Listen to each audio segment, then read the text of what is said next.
Sai Ram, Sai Ram, everybody.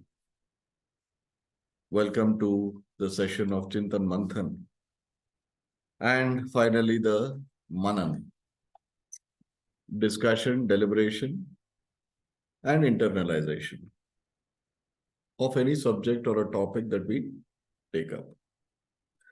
Today's topic in this process is collective creative consciousness and collective karma and karma phala. These are very intertwined, collective creative consciousness and collective karma and collective karma phala. Karma is a deed. We have different types of karma. What we have accumulated from all our births from the past is Sanchita karma.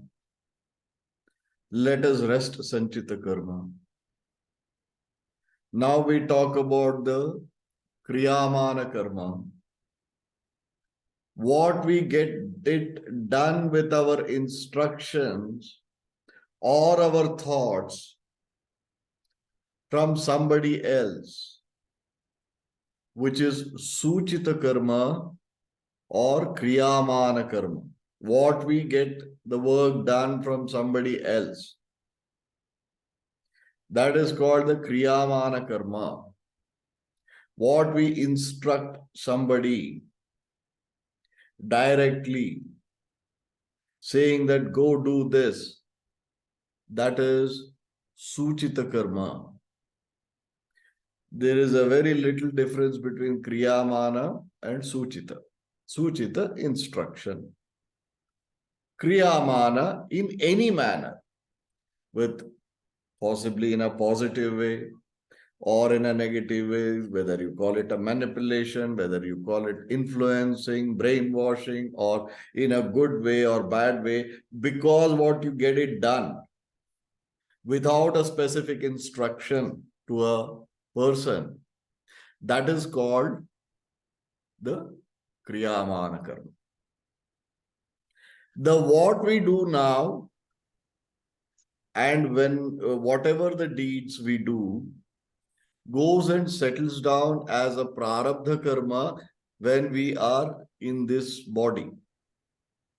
Upon we exiting, the same thing collects in the container of Sanchita karma, accumulated. Now we are talking about the karma phala, which we have covered earlier though. Why are we talking about it? The reason is karma phala, whether you do individually or collectively, it is you have the consequences of it. Lord Krishna has very clearly explained the law of karma in Srimad Bhagavad Gita. That is why for many people, Srimad Bhagavad Gita is, a spiritual, religious book. To me, for us, we the Avadhutas, it is a book of logic. It's a book of science, book of logical science, which is explaining the theory of deed and fruits of its deed. Karma phala, cause and effect. So all these things, it is explained. So now when we are specifically talking about collective creative consciousness,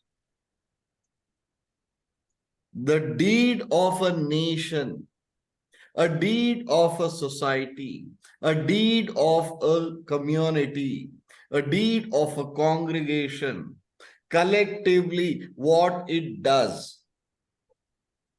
there is karma phala.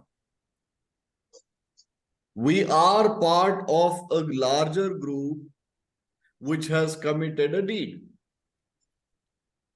we all enjoy the fruits of it or suffer the fruits of it if it is dushkarma. Dushkarma is bad deed. If it is sukarma, fruits of sukarma, we all enjoy. Now, we need to bring it to the worldly occurrences, how the world is today. There is so much of disparity in the world. There is so much of disparity in the country, in a society. There is so much of pain and suffering in a particular country, which is not so in other country. Why is it happening? What actually is happening? We may blame religion, we may blame anything. But the fact is, the world is suffering. Some part of the world is suffering, some part of the world is not suffering. How? Why? We may blame one part, that this part of the world is the reason or the cause of the sufferings in this part of the world, other part of the world, or their own belief system, their own religion, their own this or that. So the conflict and other things, these are all, yes, true. But the mission of the clock of karma, karma phala, never stops. Even if you feel, as per the Buddhist philosophy, doing nothing is the best thing to avoid karma, karma phala. Not doing anything is also a karma. So there is no way you can come out of the karma and karma phala. This is the truth. This is the universal truth. There is no choice. We have to accept. Now, why? How did it happen? Now, let us start diving deep into the societies or the countries which is suffering as of today, and some of the countries which are very opulent, very, very much at peace. That is where the word called the collective karma and karma phala comes into picture. Now, let us take an example of a country, a particular country. Let us talk about Afghanistan. What is happening in Afghanistan? There is always a disturbance. There is always a state of civil war. The people of Afghanistan are always suffering. They are never at peace. There was a war waged against Afghans for time immemorial. Nobody wins a war against Afghans. But the issue is Afghans lose every war by fighting within themselves. Why there is so much of suffering? Why it cannot be solved? Why is it happening so badly? Similar is the case in Israel. Recent past 4-5 days, we all know what is happening in Palestine and Israel conflict. Let's talk about Palestine. Let's talk about so many countries which are suffering. That suffering comes from the creative collective consciousness or collective creative consciousness. The whole world, after so-called evolution of the human beings, the thoughts started working. The manifestation of thoughts into reality, the interface is always the creative consciousness. What we think is what it becomes. What we fear also becomes a reality. What we wish also becomes a reality. Why? Because there is one thing which is working consistently. We call it as universe. Now the fad is like the forgotten God, and new modern philosophers talk the universe, quote unquote. Never mind. But eventually what is working is thoughts into reality is the creative consciousness. Now this creative consciousness, when it comes to collective, that also works. Now, as I said, if you look at, we spoke about a country called Afghanistan. They will never be at peace. There will never be peace in Afghanistan. Why? See the history of Afghanistan. Robbers, murderers, always waging war, looting all the neighboring countries, including India, killing, abusing women, destroying others' faith, destruction of everybody's livelihood, establishing their own rule everywhere. Kind of atrocities that they have committed is known to the whole world. We brush it under the carpet today, the so-called modern liberals of our country, the hypocritic lot. Let us face the fact. They did it. Let us accept. We know it. Let us accept. Now, I am not sitting here to judge or condemn their deeds. But all that I am saying is it is hitting back. They can never be at peace. There will always be conflict. There will always be destruction, even without any external influence. Today, America has been defeated. Russia has been defeated. Whoever interfered is defeated. Is there peace? No. There can never be. There will never be. Destruction is imminent. Why? Why? What their forefathers did. What they did not do, but their leaders did. Here is the question. When we, as a community, endorse a leadership, when we endorse the leadership and we accept that leadership, whatever the deeds and the decisions of the leadership which we endorse and accept, you have the karma phala. No choice. There is no way out. During the days of their invasions and loots, the Afghan kings who established their kingdom everywhere, especially southern part of Asia, central and southern part of Asia. What happened? The kind of atrocities they did. The dynasties are obsolete today. What is happening? The people who endorsed are suffering, even to this day. They will never come out. It is impossible. Not for a moment, I am rejoicing. No, it is painful. We are above and beyond the restrictions of the borders. We are above and beyond the belief systems and the faiths or the religions. We are not rejoicing somebody else is suffering, not at all. We are empathetic. But we are trying to understand why it is happening so. Why is it that one group of our fellow human beings in one part of the world are in pain and suffering? It hurts us. So what do we do? How does it work? What is karma phala? Why they are suffering? Same is the case of Mongolia. Who doesn't know Mongolia? Genghis Khan. Incidentally, Genghis Khan was not a Muslim. He was a pagan. His surname was not Khan, Khan. It was Kahn, Khan. So Genghis Khan was not a Muslim. His descendants and others might have been, but he was not a Muslim. Partly a Buddhist.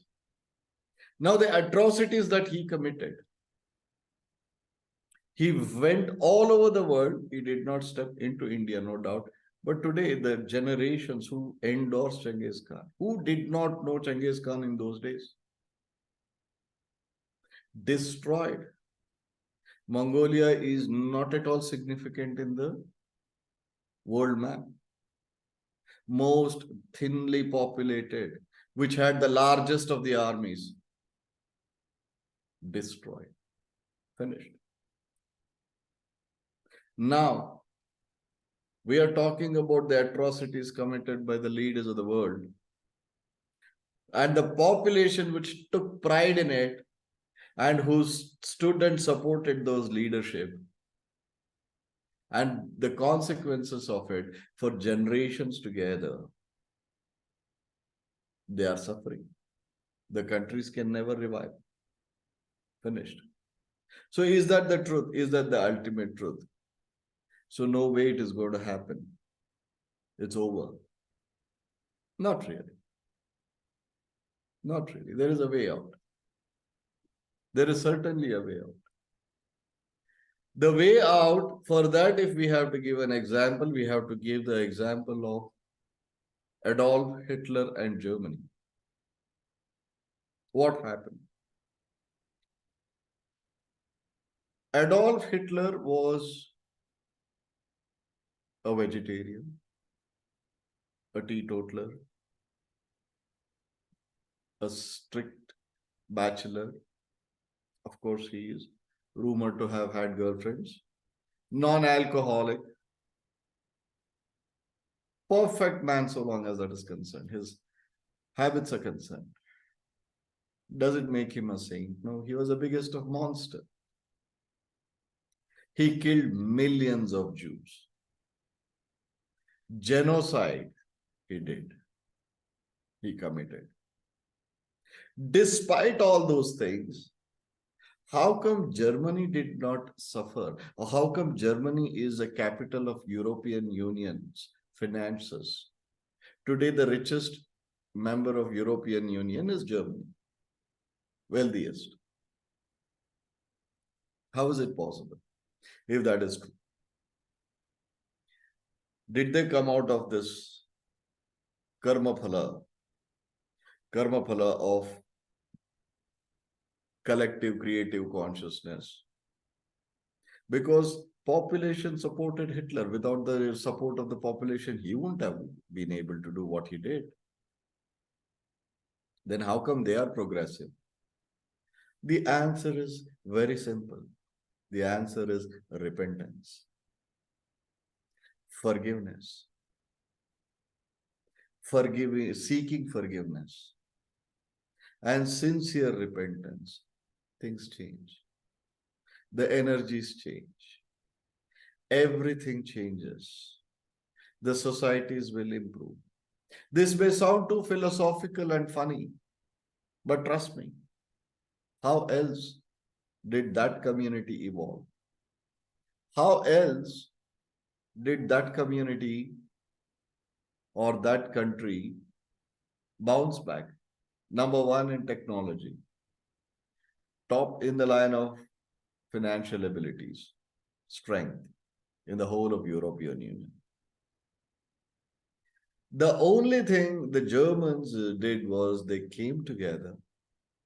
The whole of German population came together. They said no.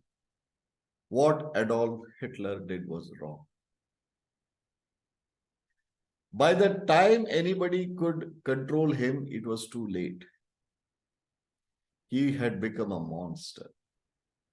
He had started killing people, and whoever opposed him also were dead, though they were not Jews.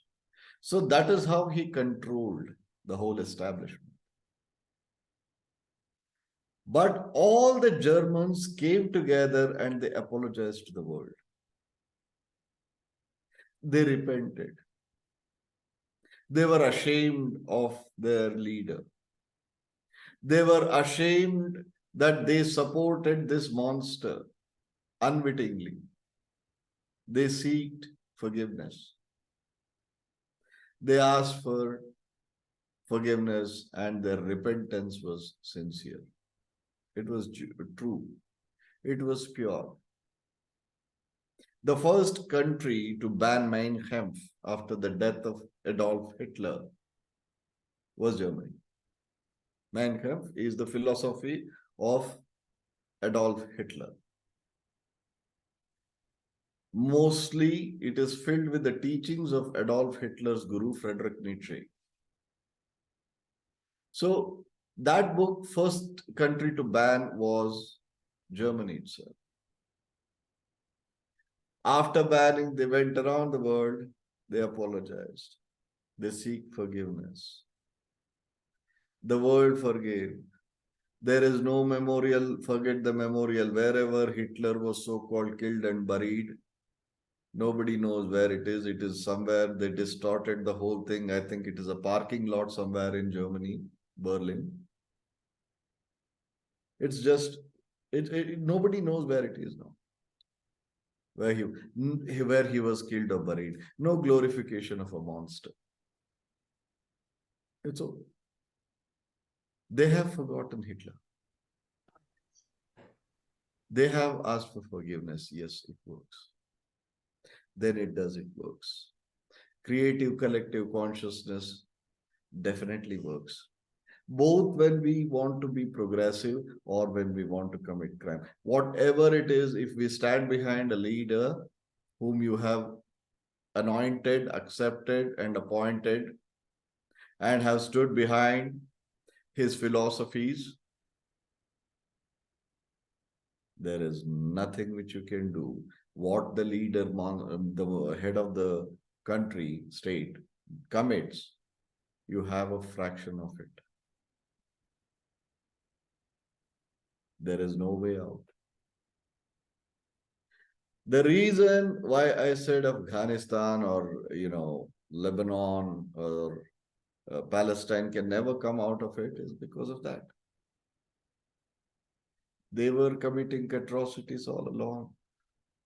The tribal leaders who were endorsed by the African tribes were relentless on committing crimes. Their belief systems were so messed up, intoxicated with power. Today they are suffering. There is no way out. There are progressive countries in the same region we are talking about. We look at our own countries, one small piece today we call our neighbor Pakistan. What is happening? Their entire doctrine started with uh, hating India. Their whole philosophy is based on hating India, destruction of the neighbor. What has happened today? The whole population stood by the leadership, and the whole thing, philosophy was driven by one thing, which was hate the neighbor, try to harm the neighbor as many times as possible at every given opportunity for no reason. They received what they wanted. Today, where they are in tatters, they're finished, they're destroyed. They can never come up unless and until they turn around. The only country which I can really give credibility, which did sincerely of repentance and seeking forgiveness and forgiving themselves, was Germany. Today where they are. This is how it is going to work. Whether standing behind a leadership or following a religion. If you are following a religion, I do not want to name a particular religion, but we all can understand that religion will be destroyed. Not that we should take, it is a sigh of relief for us, no. We need to understand the law of karma, law of collective creative consciousness. In other words, collective karma phala.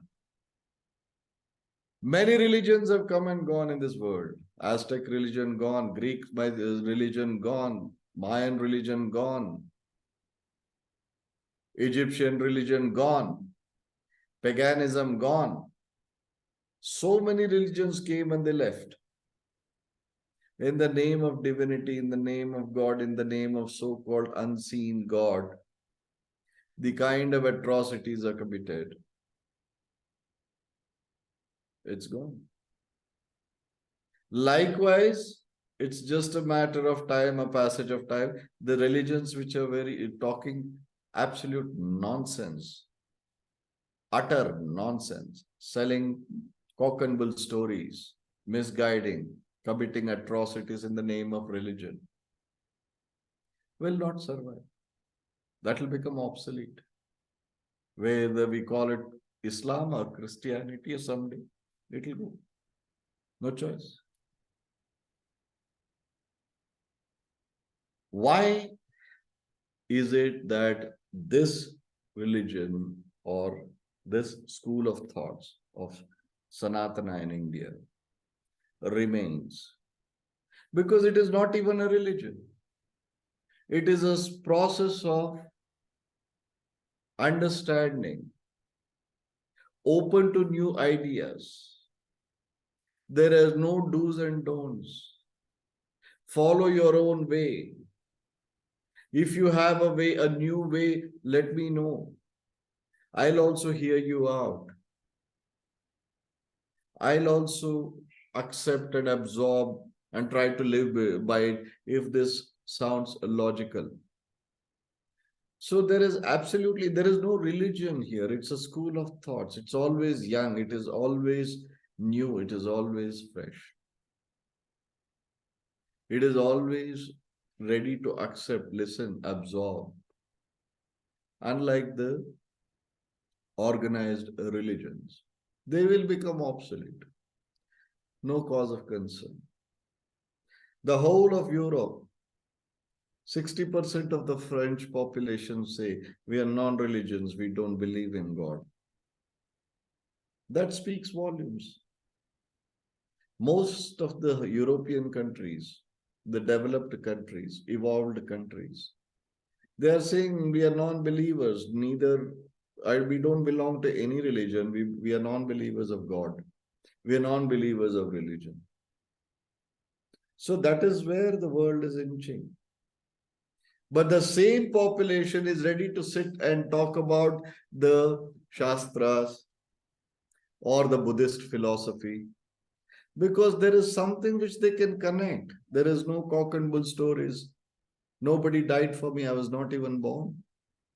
He died for you. There is a place called heaven. There is a place called hell, and you will be punished. Even the Puranas in India are going obsolete. Puranas are also cock and bull stories, rubbish. That is becoming obsolete. So even the religions will be over, destroyed. Whatever is against the truth will be destroyed.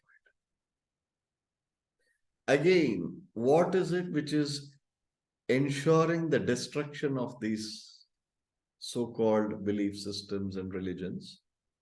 Creative collective consciousness. Collective karma phala. People are in large numbers exiting those belief systems. That will become obsolete. So likewise, we as a set of human beings, Homo sapiens, belonging to different, cultures and countries, the only way is to come together. Please get rid of these fundamentalistic religious belief systems. Please liberate yourself from the clutches of religion. Please liberate yourselves from the clutches of God. Rather, please liberate God from religion. Please liberate yourselves. This karma phala is so strong, so true, rather strong, I would say. It is so prevalent and true. That is the only truth. There is nothing else. United States of Soviet Russia, destroyed, disintegrated.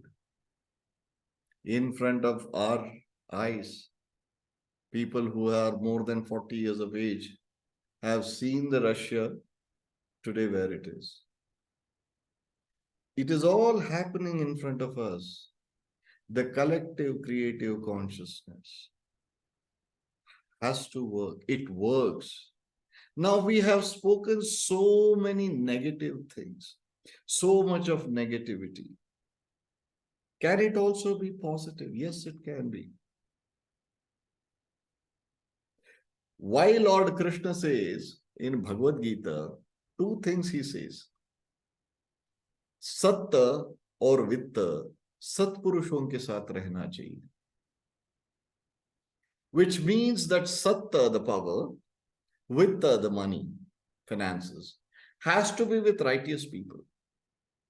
That is the way the society can maintain a proper equilibrium and there will be peace in the society. That is why these quotes are from the lives and of Lord Krishna and the book of, the teachings of Srimad Bhagavad Gita. Where do I see religion in that? Where do I see God in that? When he says I, he means the conscience, the Brahman, which is you. The indwelling you is what he's referring to. Vishwarupa Darshana, everything. It is you or it is him, it is one and the same. So I don't see any religious significance in Srimad Bhagavad Gita or the teachings of Lord Krishna. It is pure logic and science. So the same thing, social science he gave, Lord Krishna says, Satta or Vitta has to be in the hands of Satpurushas. People who are righteous should control the finances and should govern the society. The power has to be rested in them. Where is God here? When a person who is a Satpurusha means he's a righteous person, he has excess of money or more money than what is required for himself, he will do charity. He will help people. We have seen so many in India, the charitable activities or philanthropic activities are not new. He will do the same. A person who is righteous, who has no selfish interest, who is focused and attention is only on governing the country. Not that, I have to gain the power and give it to my next generation, to generation, to generation, the family run businesses we call as political parties. No. That is, they are not Satpurushas. They are intoxicated with power. But people, I'm not saying our current political leadership, but people who are very committed only for the cause of the society.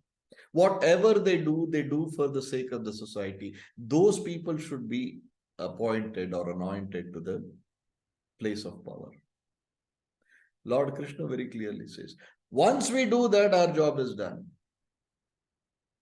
Lord Krishna goes for an election of Dwarka, a city which he establishes, or the state that he establishes, or country in those days, Dwarka Nagari or Dwarka Puri, which is a country of his own. He says, I have established this, but I am going to put people to vote me into power or oppose me. Of course, he was appointed or voted. Why he took the people together? The decisions of Lord Krishna were the decisions of the people. They stood behind him, and Lord Krishna establishes the dharma in the entire of Bharatakhanda from adharma. How much of importance Lord Krishna gave to the collective karma, collective creative consciousness, we can understand by he contesting an election and becoming the Prime Minister of Dwarka. So it's there. It is all explained in our Shastras and the lives of our spiritual masters and leaders and spiritual leaders. But we need to dig out. So what can we do? What can we do? Is there something we can do or just brood over it or think about it and cultivate a negativity against a region, against a religion, or against a country or a society and just sulk and someday die sulking, being judgmental? Or can we do something? Yes, we can. I always say, what can one person do? I am so insignificant spot in this whole world. But I say you are the whole universe in that one small insignificant spot or a dot. I am nothing in this universe, but you are the whole universe in that one insignificant dot. You can do anything. When like minded people come together, put out a thought, put out a sankalpa, thought, which is sankalpa, to the universe and meditate upon it. Trust me, it works. Your thought will turn into a reality. How strong is your thought? How convinced are you with the thought that you are putting out? How evolved are you? How collectively evolved are we who put out a thought or take out the sankalpa? Whether we call it as performing the havan, all the rishis and yogis, sadhakas and avadhutas in the Himalayas to everywhere, they meditate for Loka Kalyana. Why? Are they fools? Are they not sure that their meditation or their havans and yoga, yajnas and yagas are not going to work and they are wasting their time? I think they are more prudent than us, more intelligent than us. When these yogis, these avadhutas, these rishis come together, when they perform whatever, whether it is a havana, yagna, yaga, or a dhyana, or whatever, they put out a thought and mull over it, from that thought to becoming a reality, they put out a prayer in any form. They are not fools. Let's be very clear. And it works. Let's be very sure. We can do that. Let us know that. We can change. We don't want people to change. We don't need people to change the world. We can. I am, the day you say to yourself, I am not an insignificant one living being on this earth. I am the whole earth and every living being, and everything in me is in me, which is so called so insignificant. That realization, when it sinks into you, then you can alter the realities of the world for pleasant, for better. That is when you are a rishi. That is when you are an avadhuta. That is how the world can change for better. Right? These are my comments and observations of Lord through me about collective karma, collective creative consciousness. So this whole philosophy of collective creative consciousness is explained in Srimad Bhagavad Gita by Lord Krishna. It is very clearly said. One small statement of Lord Krishna we must remember. He tells the soldiers who are fighting at the behest of Kauravas. Just before the war, he tells them, even now you can come this side. It will not be an adharma. Dharma is here. Adharma is there. Whom you are fighting for is your decision. You come this side. I am not going to promise you that you are saved. I am not going to tell you that you will not be killed. You will be killed. Death is for sure. You are going to die here. For what are you going to die? Decide. Do you want to die for adharma or do you want to die for dharma? Is a choice that you have to make. And let me tell you without any doubt, unquestionable doubt, dharma is where I am. Adharma is where the other person is. The Kauravas are. Come, there is still time.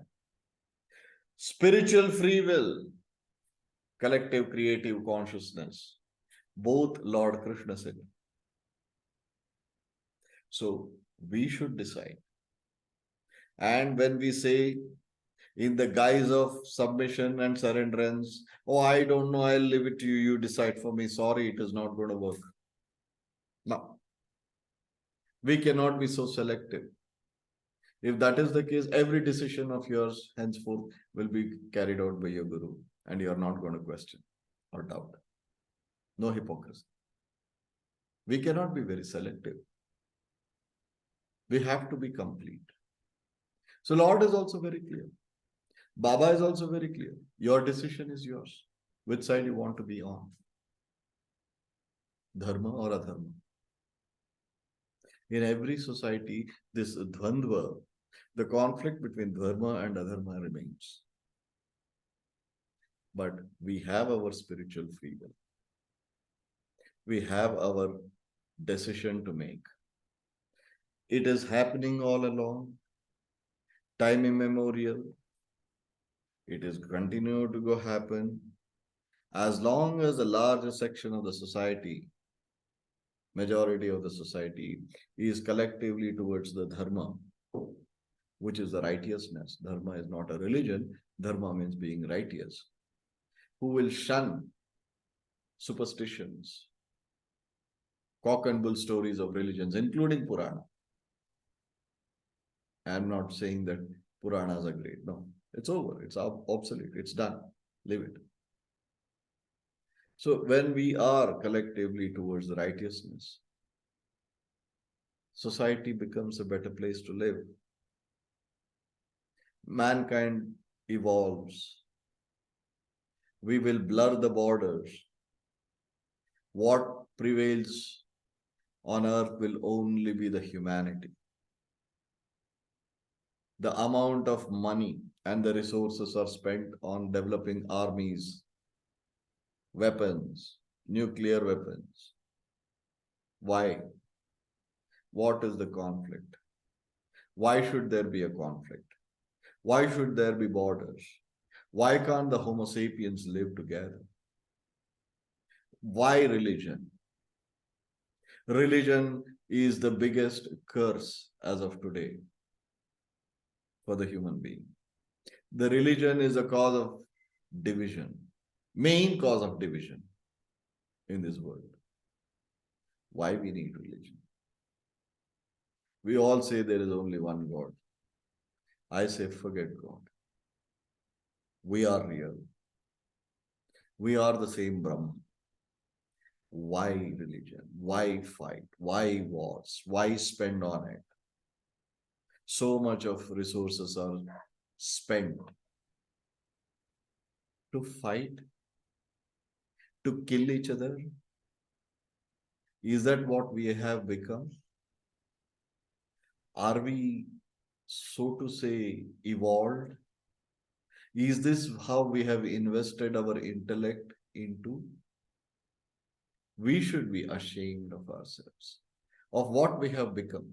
In the name of God, in the name of religion, in the name of country, in the name of tribe, in the name of so many things, all that we do is fight and kill each other. Why? In order to defend yourself, we develop armies and the defense forces. Why can't we be self-governed? We can.